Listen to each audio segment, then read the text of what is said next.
Hey, y'all, hey! Welcome to the FitZen Project. I'm your host, Rachel Fitzpatrick, and this podcast is built on one simple belief, and that is you are your most important project. Each week, we have real conversations about what it means to be human, because we all know growth isn't always pretty, y'all. Healing isn't always linear, and sometimes the most important lessons come from the moments we'd rather avoid, and that's that. Around here, we're not playing small. We tell it like it is, and we question the stories we've been handed. We challenge the limits we place on ourselves and explore what becomes possible when we start living authentically instead of performatively. My hope is that every episode leaves you with a new perspective, a deeper connection to yourself, and the courage to create that life that feels fully your own. Let's get it, fam. All right, fam, before we dive in, I just want to say thanks for hanging out with me. Like, seriously, in a world full of distractions, notifications, endless things competing for your attention, the fact that you've chosen to spend a little time with me today means a whole lot. And honestly, if this podcast has encouraged you, challenged you, made you laugh, or helped you see something differently, I'd be so grateful if you'd leave a review. It's one of the simplest ways to help this community grow and reach the people who need these conversations most. And if you're not already on my email list, I'd love to connect with you there too. That's where I share deeper reflections and my book club updates, upcoming events, and the behind the scenes journey of building a life with intention. So you can find the link in the show notes. All right, let's get it. When I met Cherie Dawn at the Kentucky Yoga Festival, I knew there was a story there. What started as a conversation about books and a butterfly trail quickly became a much deeper conversation about authenticity, intuition, and creativity. Like, what happens when you stop forcing life and start listening to it? So, Cherie Dawn is an author, a yoga teacher, a former fire performer, and someone who has intentionally built a life that reflects who she truly is and not who the world expected her to be. And I love that so much. So I just want to say, like, in this episode, we talk about writing and yoga and self-leadership and letting go of what no longer serves you. And what I love the most is why the smallest choice often creates the biggest transformations, you know? So I think you're going to love this one. And without further ado, here's my conversation with Cherie Dawn. All right. Hey, Cherie Dawn, welcome to the FitZen Project. I'm excited to have this conversation with you today. Thank you. I'm so excited to be here. Me too. I've actually been looking forward to this ever since we kind of like rekindled at the Kentucky Yoga Festival this year. But what was really interesting about that is it was 2 years ago, I believe, when I met you. And we had met, and then it was like, I knew you looked familiar, but I didn't know from where. And then it hit me like weeks after the Kentucky Yoga Festival. That's where I knew you from, was we practiced together. Yeah, it is funny. I love how that happens though. You know, sometimes you blink and a couple of years go by and then you can just instantly reconnect with people, you know? Yeah, yeah. And what drew me to you was during the festival this year, you attended my class, which was awesome. Uh, but it was really cool because you spoke to me on you being an author and your strawberry field that you wanted to grow. So I would love to touch on both of those things today. Let's do it. And I feel like they're related too. So Even they'll be better. easy to do. Yeah, even better. So tell us about yourself and what got us here, basically, from your end. Yeah, gosh. Oh, where did it start? I think I'll start with the more recent things and then we can go back as we need to. But, you know, I think the thing that immediately connected us for this conversation was coming to your workshop. It was the business of self. And I didn't really know what to expect, but it spoke to me. The title spoke to me. And I showed up and it was so moving. And I just loved like the physical practice that you had us do with our yoga asanas and then just the visualizations and things like that. And the reason that that's in line with me in my life is because as an author, it does take that type of work. It takes the physical work and it takes the mental work to get there every step of the way, and it just doesn't stop. And you bounce back and forth and you restart. And you, just like with our yoga practice on the mat, you will do the same thing over and over and over again. And yet it's going to be different every time you do it. Yeah. I love that you have that practice as not only like a student, but you're also a yoga teacher, right? I am, yeah. I'm one of those classic people who took the yoga training just for personal development reasons and spiritual development and things like that. And then by the time I graduated from my first certification, I thought, oh my gosh, I've got to share this with other people. I cannot just keep it to myself. And I've had experience leading movement arts in the past. Little past life thing. I was a fire dancer at one point. Before that, as a toddler, I did the Holy Trinity of tap, jazz, ballet. So dance has just always been with me and teaching and things like that. So teaching yoga was a very natural fit. And I just don't know where I would be without it now, the practice and the teaching. Yeah. I went through the training myself and I was like, everyone in the world needs this. Like, I've got to, you just come out of that and you're just lit on fire, whether you wanted to be a teacher when you started or not. It's just one of those, if you've got a really good training, that is where it comes from. Did you do in person or online? I did in person, and it was interesting because I'd been thinking about it for a while. And by a while, I mean maybe like a year. Had been thinking about it, but I had 2 teens at the time and, working full time and all the things. And then 2020 happened. And all of a sudden, I had the time because everything was closed. I wasn't leaving my house and I had the money because we weren't spending any money because we were not leaving our house. And so I was able to do the training. We did it in person, but it was very it wasn't as like, I don't want to say personal, but it wasn't as touchy as I would Yeah. like it to be. Like we weren't hugging each other, to say hello or goodbye. We weren't sharing meals, we would eat just like in our own little space, spaced out and things like that. So we made it work. And I'm really grateful because otherwise I don't think I could have squeezed that into my life. It's so intensive. Yeah. That is wild how 2020 opened up so much for so many people. Like, it was absolutely a devastating time, don't get me wrong.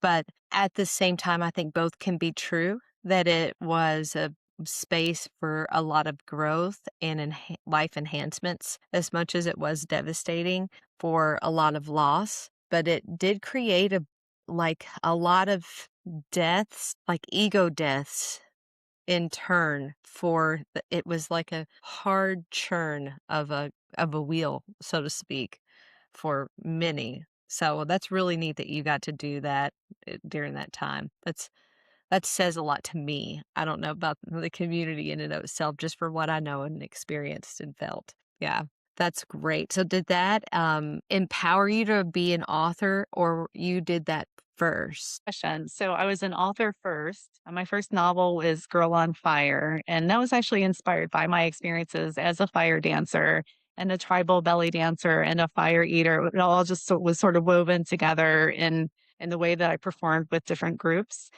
And that came about at an interesting time as well. I was doing the fire arts and performing for about 10 years, semi-professionally, which means that I had a day job, but I was doing that on the side and getting hired to perform. Um, but a series of things all kind of happened at the same time, like they do. And the group that I was in, which I'm still close with most of those people today, like we all just kind of had life things happening that pulled us away from what we were doing. My kids needed me at home more because, I had been busy like going to rehearsals and going to gigs and things like that. And they just needed me to be around. And then at let's see oh yeah. So like those things were happening. And then the one catalyst that for that time, that's when I kind of stopped like really performing. I began my semi-retirement, as what I called it, is when I had a gig that happened at the same time as my son had a concert performance. And it was a pretty big gig. Like I couldn't just back out of it. You know, it was like a choreographed piece. We were getting paid by a big institution in Cincinnati, and I was like, well, that's just never going to happen again. You know, at that time, I really just did not want to miss out on my kids. You know, they just grow so fast. Yeah. And then as they got older, I've decided, like, okay, like now it's just tricky. Like, I'm still going to do things to live my life. But if I'm going to commit to something, it's going to be either something that's flexible that I can reschedule, or it's going to be worth it no matter what happens, you know? But, at the time when all these things were sort of happening, at work during my day job, I'm an online editor, so I do a lot of writing, and I was writing so much content about things that I knew about, but it wasn't coming from my heart, you know, it was coming from research and things like that. And I thought, if I can write this much for a company, I should be able to write my own words, my own story. And so that became Girl on Fire. And it was inspired by true stories that I just kind of stretched them like taffy to turn it into like an interesting novel, you know, with a character arc and things like that. That's rad. That's awesome. I feel like that's how the best books are written is from a passion.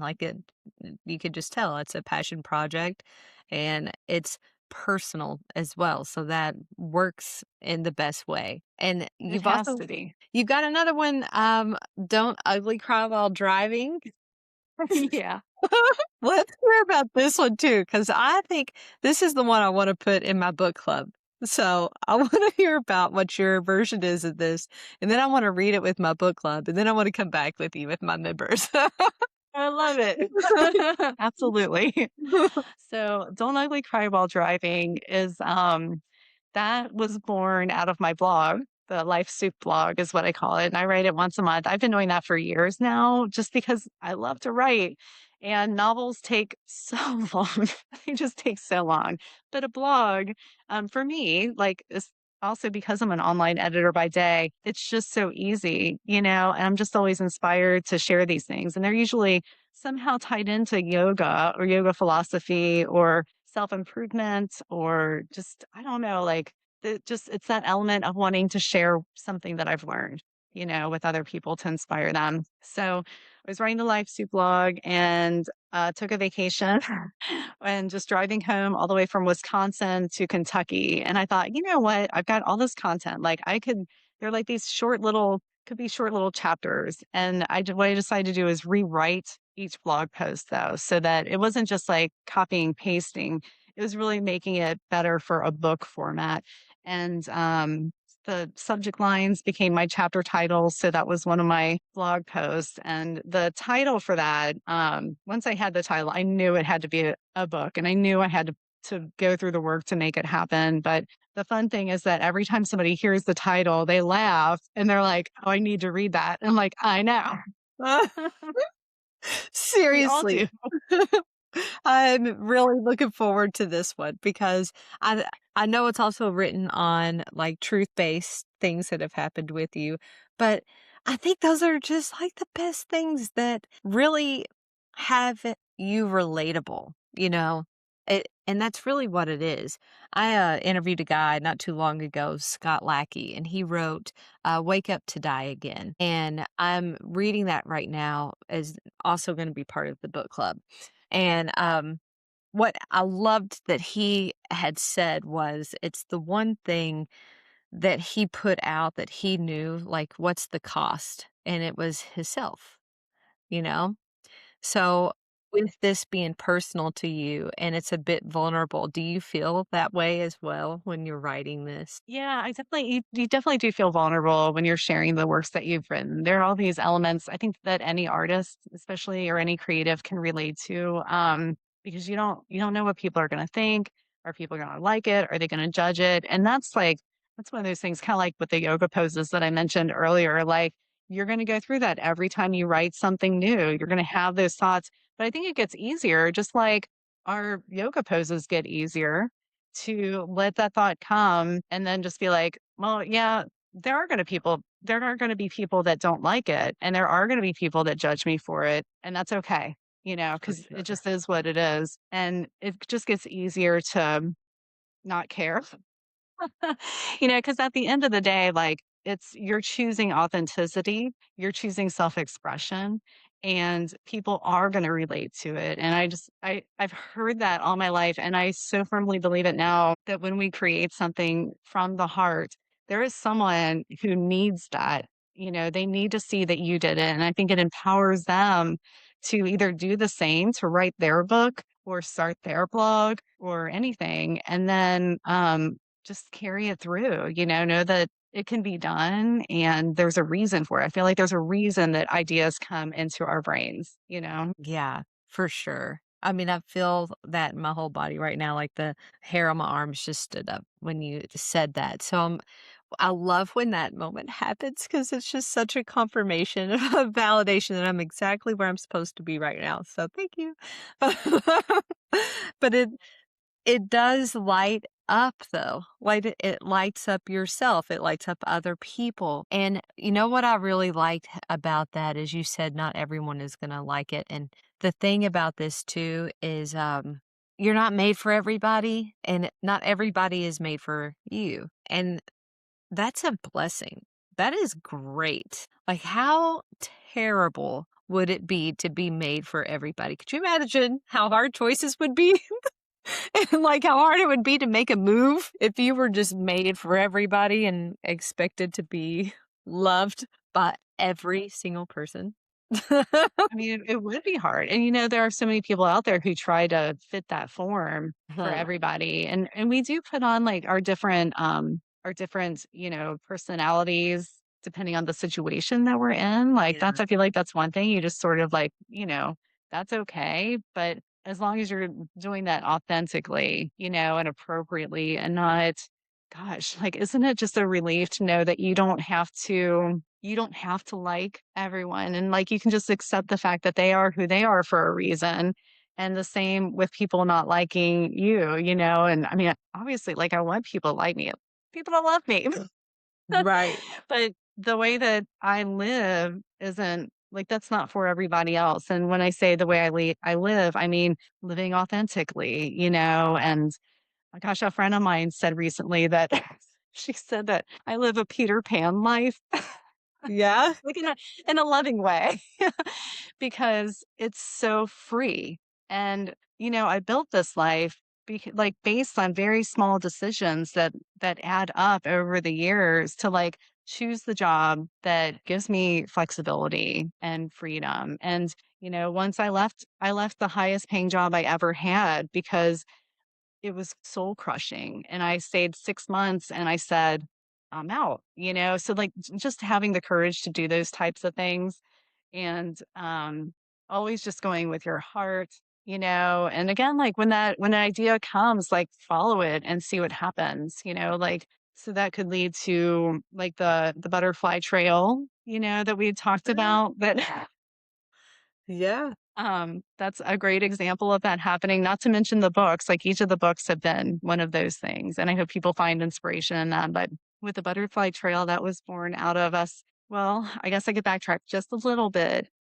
We once lived in a different town, and someone posted on Facebook, a friend of mine, she said, what's a dream? What is your dream life? Something from your dream life that you want. And I was like, we would love to own some land and just live more in the country.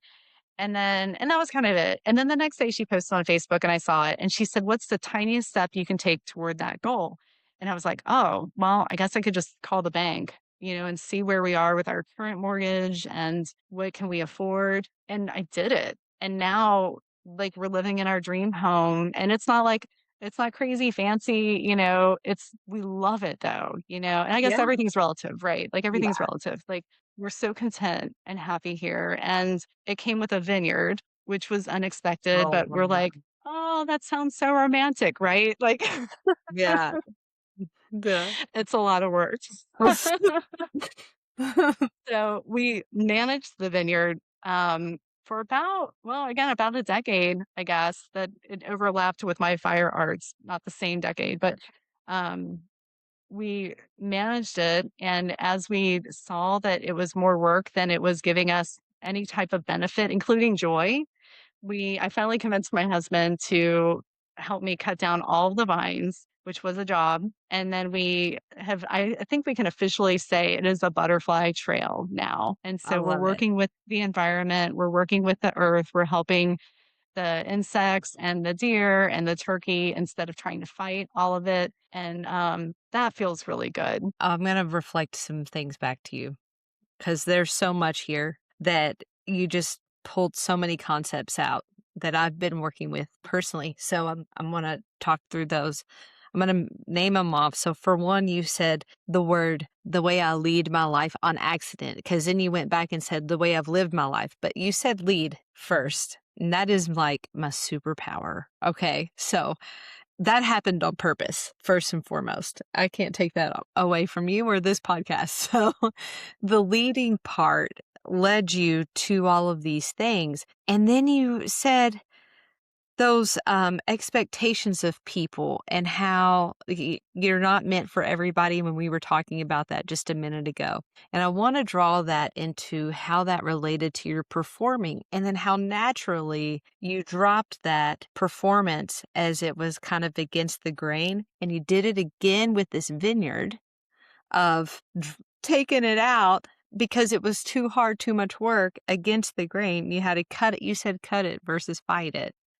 Like that's all self leadership through and through. Like, how does those things came straight from your heart and like you did some internal work? What was that internal work? Because those things don't just happen because your mind said so. That was a body feeling. Yeah, definitely, definitely. And thank you for recognizing all of those things too. I feel like there's so much packed into language, and that's one of the reasons I love it. It's one of the reasons I love to write. Um, for me, it has been just so many little things, right? So for one, um, listening to podcasts like this and finding inspiration and taking notes in my journal about quotes, little things that people say that really resonate with me. That's one thing. I think going to something like with yoga, it really teaches us to listen to our bodies, Mhm. and listen to our intuition and how we feel and why we feel what we feel. And so I think then taking the next step of acting on it, and I think most of us have heard the phrase like, if it's not serving you, let it go. Mhm. And yeah, like some people probably think it's a cliche. We hear it all the time, but oh my God, it is so true. It's Yeah, just true. And so if it's not bringing you joy, if it's bringing you anything at all that's negative, let it go. Cut it down. Cut down those vines that you're sick of taking over your schedule and your life, and plant your own garden or that's all that's symbolic, obviously, but it's just those little tiny steps. Like, it's talking about it, it's writing it down, it's manifesting it through journaling and taking those action steps. for sure. Yeah. You said it's a cliche, and I want to talk about that for just a minute because this is something that I read just on the Facebook 2 days ago. One of my friends had posted a picture of this beautiful girl getting married. It was beautiful, and it was modern day photo. And it was a story actually about a grandma and how back in grandma's years, she served the home. She made all the dinners, grew the garden, tended to the children, did the things without necessarily being made to make the dollar in physical form, but showing up with heart and taking care of the homestead while whoever else, the husband, partner, whatever, was going and making the dollar for physical form. And then all of a sudden that turned into not good enough, right? And then she'd have to go out and then she'd go get a job.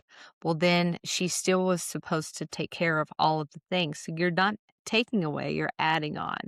And then that's still not good enough. So then you can't take care of the children. So you have to outsource it to somebody else to then pay them to take care of the children, to then continue to take care of the house and make the money and do the things. And then there's no time for the garden. There's no time for the food. So that's not good enough. So then you have to go make more money so you can pay for the restaurants, pay for going out, pay for someone to watch your kids, pay for someone to clean your house, pay for all of these things to then at the end of the day still feel like you're not good enough. So as cliche as it sounds and as old-fashioned as it sounds, if it's not serving you, cut it. Let it go. She was good enough already. Like already good enough from the get-go. Yeah. Yeah. It's, cliche or not, I'm all about cutting it. Like just let it go. And I love how you said I made the most money I've ever made. And then 6 months, it was draining me. I couldn't do it anymore, you know? Yeah. And it's recognizing that, recognize like hearing what's going on in your mind with it and just realizing that, you have the experience, you have the resources, things are going to come. And like I've heard a million people say that themselves that, that they quit their job and something even better came. Like it's just the way that the universe usually works for us. Yes, It just yes. is. It's literally like our partner. It's Yeah. If we our let it be. yeah, if you can trust it. And it is the way the universe works, but at the same time, you have to take that inspired action and inspired in spirit. And that's part of Totally. being in with the universe, right? Like I love yoga so much for the methodologies more than even the practice. The practice itself is a beautiful way to physically form the methodologies on the mat. But I also have gotten into strength training recently and going to a gym for weights just so I can retrain my body in a different way. But the philosophy is the hardcore foundation. Is Yeah. that Well, yours? yeah, I mean, that's, when you tie that into yoga easily, when we look at tapas, which is Sanskrit for discipline, right? Which is one of the eight limbs of yoga. I do strength training as well. I feel like it's just so good for our bodies. And we just need it. And I heard that coming up a lot actually, like at the yoga festival and at the Plaything festival when I was attending different workshops and stuff. And like in addition to yoga, we do need strength, especially like I'm 49. I just turned 49 and I would I never know. cannot forget my upper body. So Yeah, what did you say? right? I would have never Yeah. known that. I was not but awesome. That's so Yeah. cool. It's yoga. Yeah, right? Show me the way, Cherie Dawn. Show me the way. Um, Yoga, hydration, and I spray my face with rose water once in a while. yes, same. I try to get that glow, but after sunscreen bogs it down. But anyway, back to you. Yeah, so it is that, it's that discipline, the same discipline that it takes us to go to the gym. It takes that discipline to show up at my computer to write. And, it's hard either way. I feel like is the thing. Like I feel like when we don't follow our intuition, like you can feel it, you can feel that stuckness, Yeah, inside. And it's just so much healthier for us, I think, when we are creating, when we're around people who, we resonate with, who support us and that we want to support. That's a big thing for me is just really holding tight to the people in your life that are good for you and the people who are not good for you slowly let them go too. And you don't have to be mean about it or cut them out, but like figure out a way to set your own boundaries, right? Like boundaries is obviously a really big thing yeah. that, I mean, just focusing on that alone, I think can change somebody's life. I agree 100%. And I love that you did share your age, and I love that you shared your passion for these festivals. And I'd love to also talk about how a lot of people that I tell, so I have corporate America on one side and then my cute little country bumpkin family on the other side, and they think I am nuts. So they're like, "You're going to some hippie fest, blah blah." I'm like, "Yeah, but these people know shit, you know. Like I need to. They're the ones that I really want to go with, you know. I don't really want this other toxicity from the corporate America and everything else in between, you know? I like the people who are grounding with nature. So, Yeah. can you talk about, like, some of these, like, voodoo things or whatever woo-woo stuff that debunk these people, okay? Help me help you help us. Oh, for sure. Well, I think that, the biggest thing about coming to something like this, my best friend calls it hippie camp, by the way. Yeah. Take it I got away. her to come. I got her to come to one of these ones because it's interesting because like she is like my best friend, like my sister friend, and we're total opposites, But it's kind of like that same thing of like if I had a friend in the corporate world who I would really want to spend that time with, I would say, like, do this because for me, like what these festivals are just I think they're just like opportunities for such authenticity and I've been reflecting on that. I'm like, why do I like what do I get out of this? Why do I feel so amazing? And I think it's because nobody cares about what you're doing or what you're wearing. And you can go to like I don't sing, for example, like I don't have a great singing voice, but I can go and sing mantras with people for an hour and it feels so good. And they don't care if I was flat or sharp, I just got to do it. Things like that. And I think being outside for so long is really helpful. I think just that time and just when you're connected to the ground, you're with the fire element and the water element and the air element. So just being outside is so good for us. And just being in community with people, I think a big part of it is being offline. Yeah, Um, like yeah, sometimes like there are places where you can like try to get a signal, but once I park my car, I go on airplane mode. I don't care what. And, for 4 days, I'm not getting distracted by anything else happening in the world or with other people that I care about, but also it's just being present. And yeah. so those are the things that I think would debunk what's happening. So yes, we're dancing barefoot with bubbles and yes, we're giving ourselves temporary tattoos and I still have a feather in my hair. I don't care. But doing those just very human things, I just feel like we're being so human, just Yeah. being so present with each other and we're dancing and we're singing and we're drumming and we're writing and um I wish that everybody could let their guard down enough to just experience that. And really, I think it's also just being kid-like again for Yeah. ourselves, So it's just good for you. There's so much play, and there what I feel from these, I love that you brought in the elements because were you at the Kentucky Yoga Festival last year? No. There was a lot of elements there. There was, like, tornadoes, like and you are back to that trusting of the universe and being in partnership, even though there were terrible storms, people's belongings got wrecked. Not one person was hurt, and we were all, like, spared from any type of casualty or no bloodshed whatsoever, right? And then My God. this year, we had the most beautiful weather you could ask for. And it did have the elements too. Like there's a beautiful creek people are down in, and you don't have to go down and wash in the naked whatever. That's not like the picture that I'm painting here. The picture that I'm painting here is stand up paddle boards.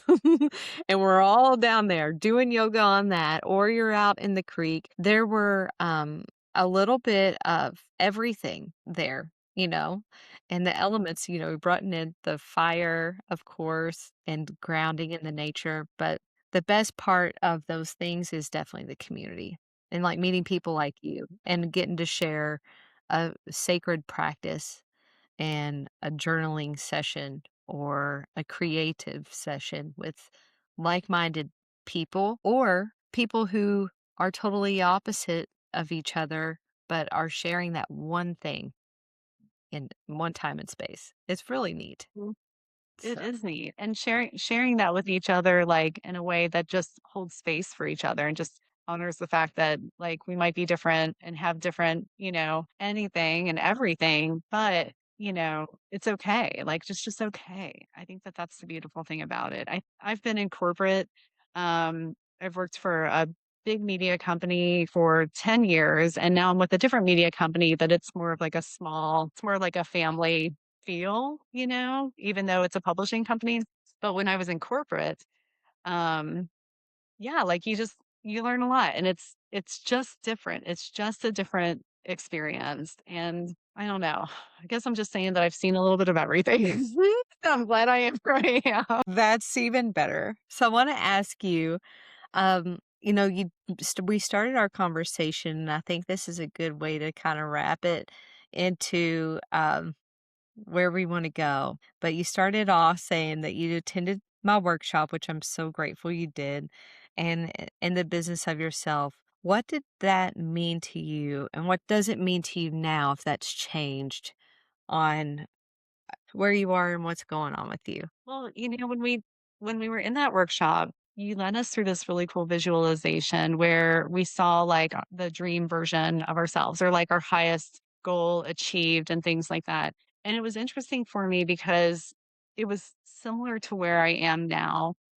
And I realized that that means that I'm very content and I'm so happy. And I recognize how far like as we said this, I'm so grateful for the space I'm in. Actually a small cabin that we built for me because I'm a writer. So this is my space, and um a long time ago I defined success for myself. Like what does that look like? And like, yes, I would love to have, all of my books be huge bestsellers, right? I want to be on Oprah. Right? You want all the things, Yeah. which is still not out of reach, like it might be coming, maybe not today. But for me, success is being asked to show up, and those things happen. Like you invited me to be on this podcast and people invite me to teach at their events. And that to me means everything. It means everything when I send my newsletter and every single time someone will write back to me and say something like, I really needed to hear that, you know, and that's success. Or like, and just all those little things. So it tells me that I'm on the path and I can also allow myself to dream even bigger and like really own that. So that's what I think that I would need to do, like based on just like the workshop that you gave us and like thinking about where my path is. Like I just really need to own the fact that Oprah's team is going to reach out to me. Absolutely. Absolutely, they are. Why wouldn't they? Right. I mean, don't stop believing that. Yeah, yeah. Because, at the end of the day, like, I do what I do because it's my self-expression, like, I feel called to do it, I need to do it, but I know that it's benefiting others, and so that's the really exciting other half of that, so, Yeah, yeah, so that's it. that's beautiful. That's really how I feel about doing this podcast too. Like, there's been a lot of times where I'm like, we got another week. What am I going to do? What am I going to do? Should I even do it? Should I continue to do this? Like, what trajectory? I'm all over the place, blah, blah, blah, blah. And really, I love it. I love being all over the place because we're not I think we're so conditioned to only have a niche and be in that form for the rest of eternity because that's what everybody expects from us. And where me as a person, I am not the same as I was a year ago. I'm not the same as I was 5 years ago. I don't even have the same interests. My favorite color changes all the time. Like, I'm just always gonna want to talk about something new, something different, something I don't know. So that's the niche. And it's not to fit into everybody's pocket, it's to explore what is possible. So if Oprah listens and her team listens to this podcast, I hope they explore what's possible with Cherie Dawn, because this is where it's at. It Like, is where it's at. it's an exploration of self and just a different way to do an inquiry. of how good can life get? Like, how good can it get? You know? Totally. And, like with you building out your podcast, which I am a fan of now, I've been listening to your previous episodes and I'm so honored to be a guest on Mhm. this. Thank you. Um, you're welcome. Like building it and like figuring it out. It's not unlike writing a novel draft, like you have to keep putting your paragraphs down and then you kind of figure out like, okay, here's where it's going and you're always learning and things like that. So I'm grateful that you're taking the time to do it. I know it takes a lot of work. I know it takes work to prepare for it and before the interview and after the interview. So on behalf of all of your listeners, thank you. Oh, thanks. That really means a lot, and I received that for sure. So thank you. But this has been a really fun conversation, and I can't wait. So I want to circle into your "Don't Ugly Cry While Driving." I'm putting that as my second read in my book club. So we start that. I'll be sending out an email this week and we'll be starting that in August. And I Awesome. would love if you would circle back with us and be part of our Meet the Author. And that's going to be its own podcast too. So I want to have you Oh, back. absolutely. Awesome. Absolutely. Yeah. Tell your readers to get their journal ready too, because every chapter has a journal prompt with it. Perfect. Those So are the types of yeah, books I'm taking in right now for this nice. club. So even better. Even better. I can't wait to get it. Or well, I have it, but I'm gonna get the hard copy so I can be with the others too. So thank you for that. So Yes. all right. Is there any question? I would love to know if you have one question, what would it be for my next guest or that I could even answer on my next solo? Okay. Let's see.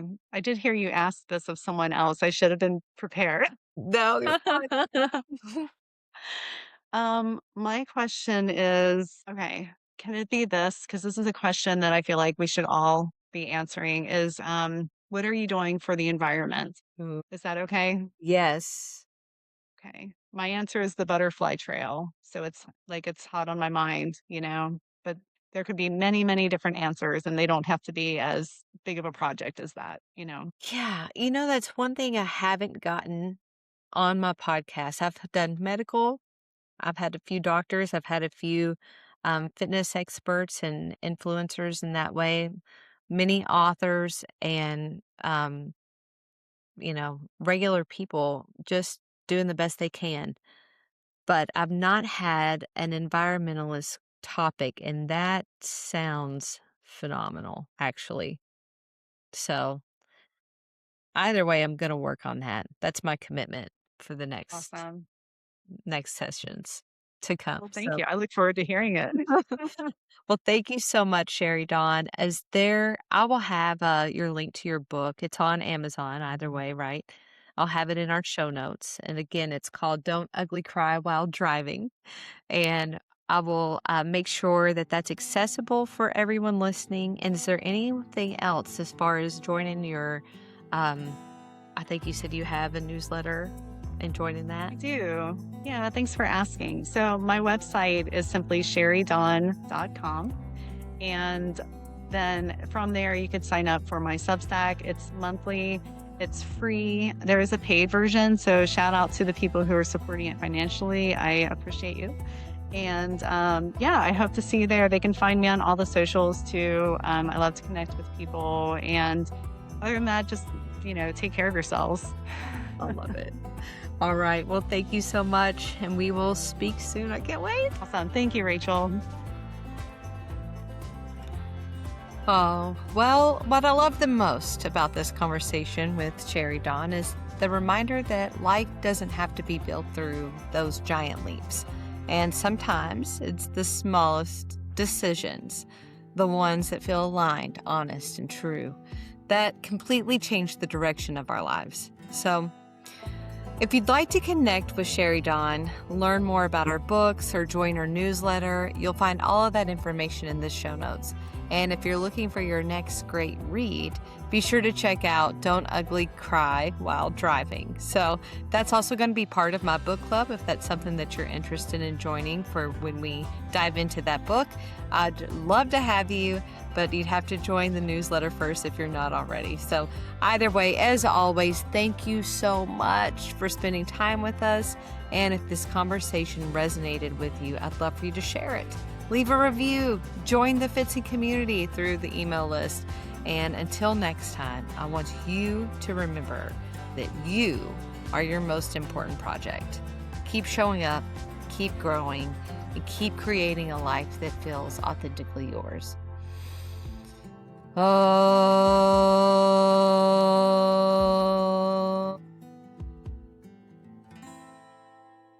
Take care, friends.